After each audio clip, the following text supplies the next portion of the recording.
Puzzle games have never been a genre that I've really ever dove into. I've tried Collins, but I could never understand it.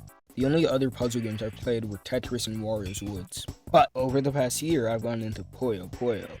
What is Puyo Puyo? Well, give me X amount of time and I'll tell you. Puyo Puyo is a series of Mac 4 puzzle games which debuted in the 90s as an MSX2 and Famicom Disk System exclusive. The rights of the series were owned by the now bankrupt Compile and transferred over to Sega in 1998. The Puyo series was a spin-off of a dungeon-crawling adventure game series called Madu Monogatari. Both of these series share characters, although most of the designs were altered for the Puyo series. Take a shot every single time I say series in this video. You'll be dead in 2 minutes. The Puyo series was Japan exclusive with attempts of localizing it with other brands, such as Sonic and Kirby with Dr. Robotnik's Mean Bean Machine and Kirby's Avalanche, both being reskins of the first Puyo game for the Sega Genesis and Super Nintendo. A year after the MSX2 and Famicom Disk System versions came out, Sega released the most well-known version, the arcade version. The game became widely popular, which then meant it got ports to basically every single console and home computer imaginable. No, like seriously, look at this. Wow. Ever since then there have been coming sequels, spin-offs, merchandise, and the list can go on. Throughout the last year or so, I really got into Puyo. Like, really into it. So in hopes of infecting others with this hopefully contagious virus, I've decided to review however many of these games I want. Today, I'll be reviewing the Genesis version of Puyo Puyo. And like any good story, we start at the beginning.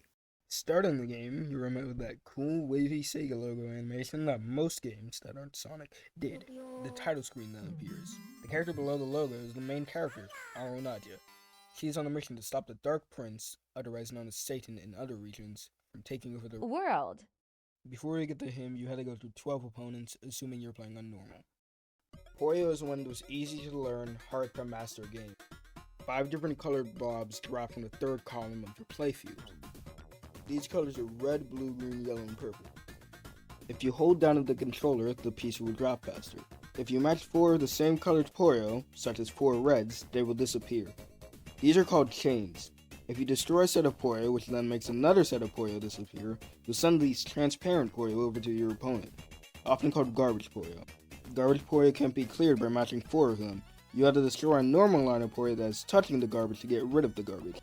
The bigger your chains are, the more garbage you send to your opponent. This formula would go on to set the precedent for every future game in the series, with Puyo 2 refining mechanics, such as being able to counter garbage and whatnot.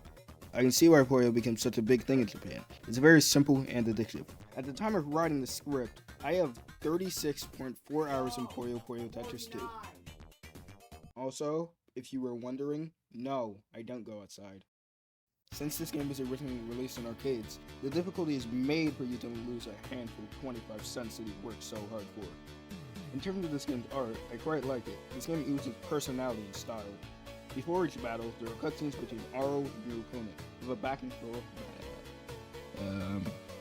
I don't know, I don't speak Japanese. Adding to this personality, when in battle, your opponent has a portrait in the middle of the screen which displays their current reaction to what's going on in battle. If they are winning, their portrait will most likely have them smiling or looking confident, and if they're losing, they'll look panicked as to say, oh god, oh, I can't lose, oh god, no.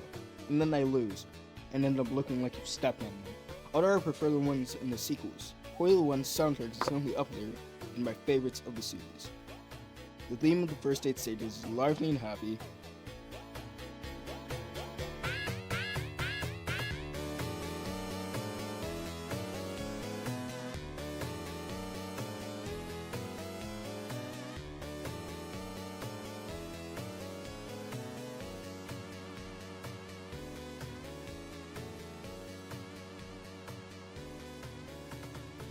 The last 4 before Dark Prince were more bass-heavy and serious.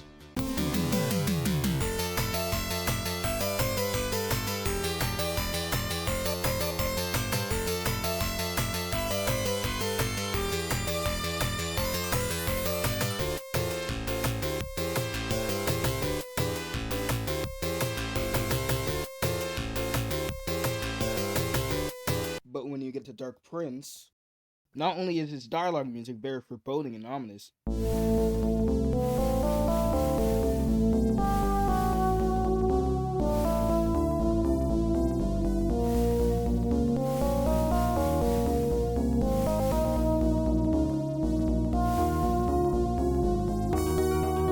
but his boss fight music is insane.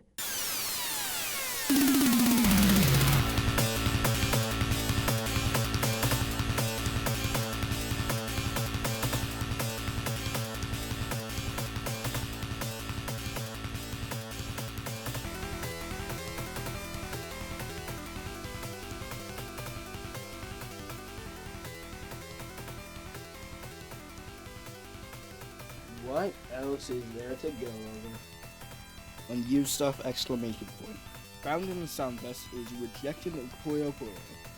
The song, which was meant to be used for a cutscene in between stages 8 and 9. It is when the background changes from the grassy meadow to the ruins. This song is a remix of one of the songs from Mario Monogatari 3 on GameCube, which is pretty cool. Hold on, my friend just texted me my information and address. Dude, I'm like mid recording a video, and you know who you are, because I know you're watching this video right now. After replaying the sequel so much, Puyo 1 definitely feels like the first game in the series. It's not bad, but if you play the future entries, you can definitely tell that most of the mechanics aren't fully developed yet. Compile saw that they had a success on their hands, and you know what they did? They doubled down and made it one of the best competitive puzzle games of all time.